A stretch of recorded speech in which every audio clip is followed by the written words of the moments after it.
Ini bukan ilmu sembarangan. Ilmu ini lebih tinggi dari ilmu para wali yang ada di tanah Jawa.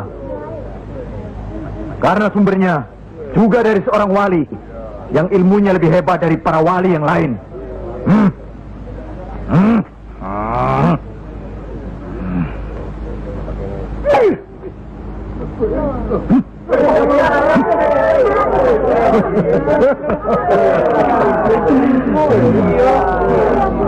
Bagaimana Pak Kaji? Pak Kaji bisa? Ini ilmu Tuhan Pak Kaji. Mereka tahu ketinggian ilmu saya Pak Kaji.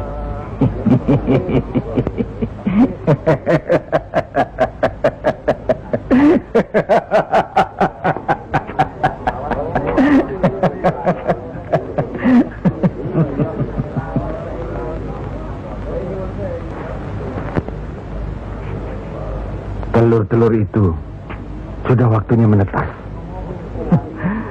Saya tahu. Tetaskanlah kalau bisa.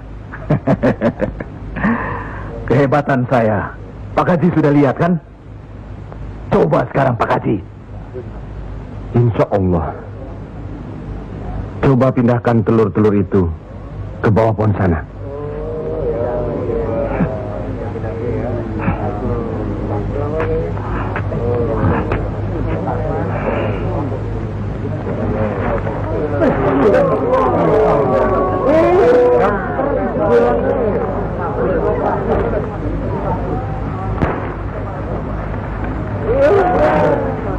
Monggo Pak Haji.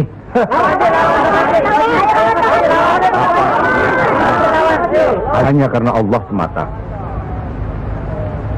Silakan saja. Lihat ke telur-telur itu.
Terimalah hak kisanak. Ilmu tidak untuk diperagakan, tapi untuk diamalkan. Terimalah.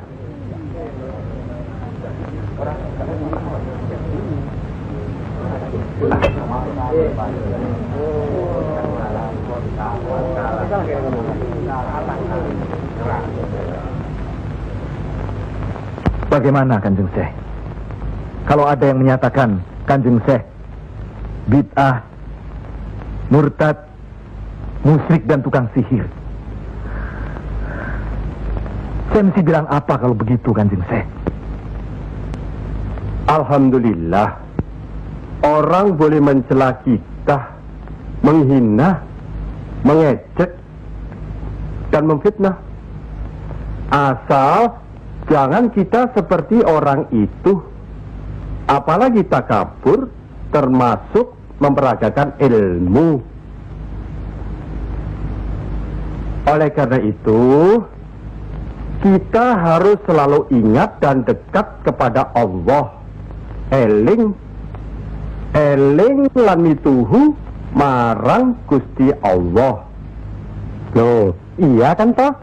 Mesti eling mituhu. Pokoknya kita bisa berbuat apa saja kalau eling lan mituhu.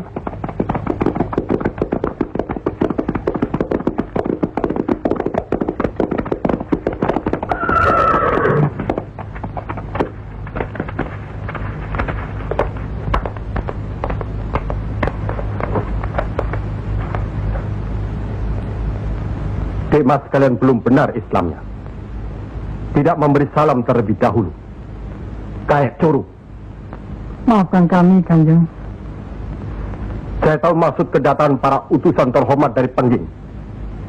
Sampaikan saja pada Noro Bupati. Saya mau bantu kalau urusan agama. Urusan pemerintahan, saya tidak mau ikut campur.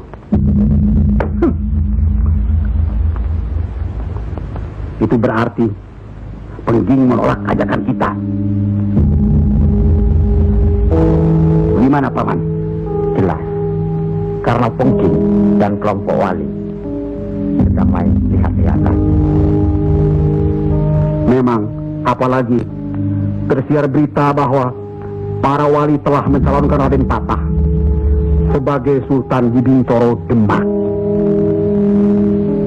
Apa maksudnya itu, Kanjeng? Itu satu taktik untuk mengizinkan jalan, karena beliau masih ada tetesan darah Majapahit.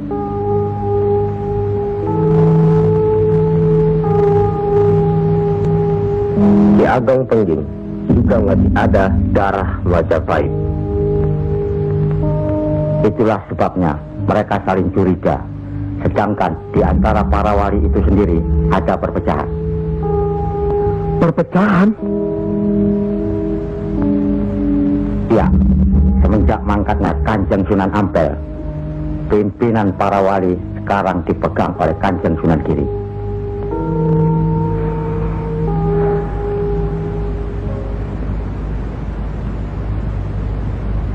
Saya tidak mengerti mengapa Dimas Sunan Kalijogo menggunakan ini.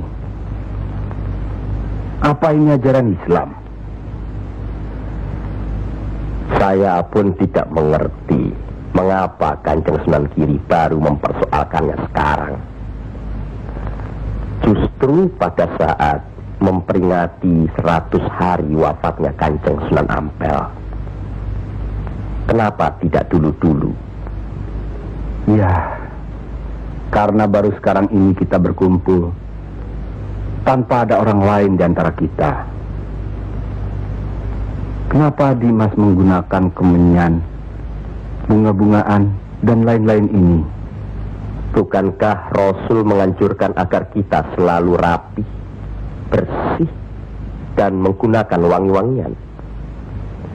Setiap sholat Jumat pun kita dianjurkan menggunakan wangi-wangian. Apakah sholat Jumat itu bukan ibadah? Tapi Sunan Kali membakarnya saat peringatan akan dimulai. Saat membaca doa. Sholat Jumat itu bukan hanya berdoa, tapi juga menghadap Allah.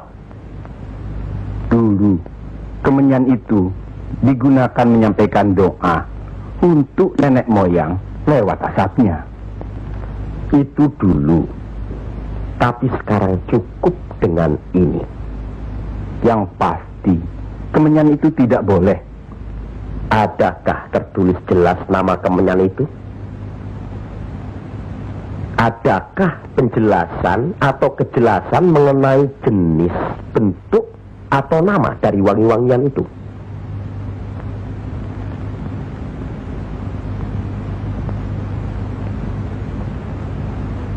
Kalau orang Jawa menganggap kemenyan, setangki, bunga-bungaan itu wangi, apa salahnya kalau mereka menggunakan?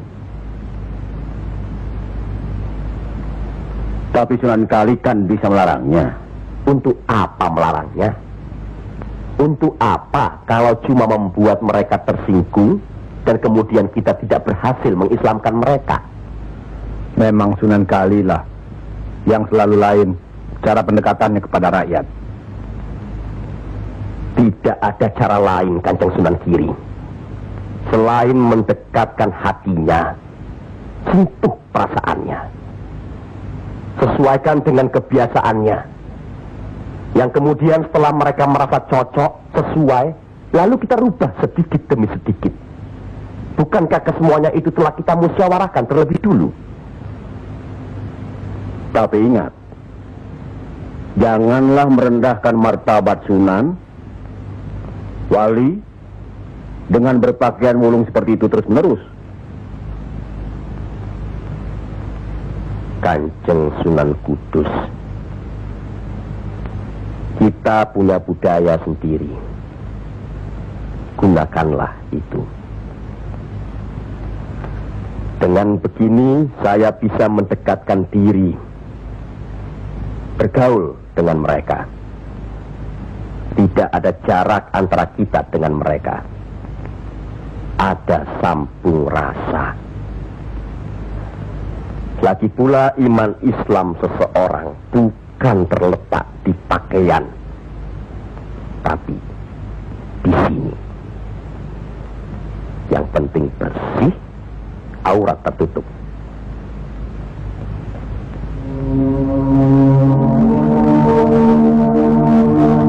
Hari ini setan-setan sedang bertengger di dada sedulur-sedulur.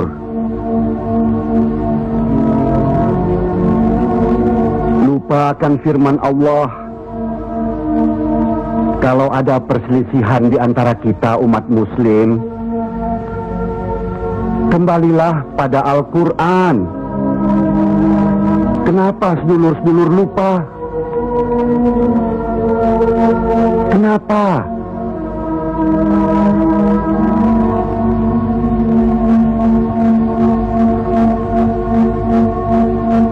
Maaf Kanjeng Sunan Giri. Mestinya hal ini tidak boleh terjadi. Apalagi Kanjeng Sunan sebagai pimpinan kami di sini.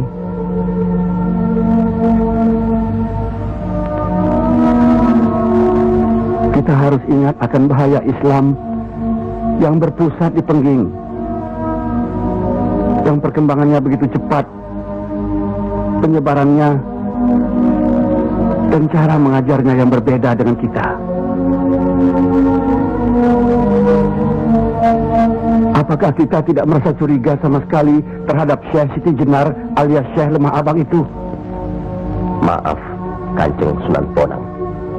Tidaklah baik berprasangka buruk terhadap orang.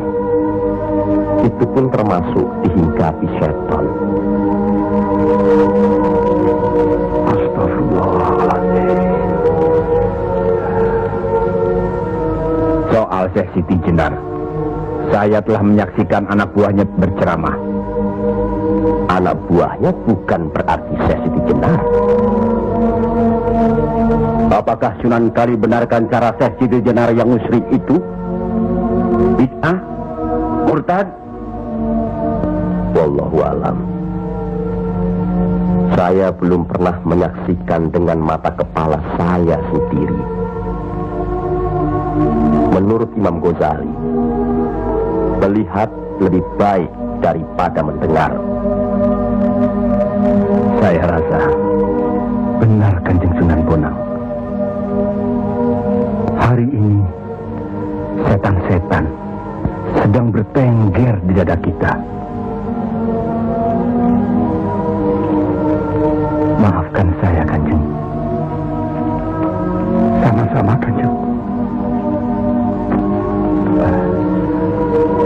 Maafkan saya. Maafkan sama-sama. Maafkan, maafkan saya Sunan. Kanjeng Sunan Bonang. Sama-sama Sunan Mulia. Maafkan. Maafkan saya. Maafkan Kanjeng Sunan Kali. Alhamdulillah. Maafkan Kanjeng Sunan Kudus.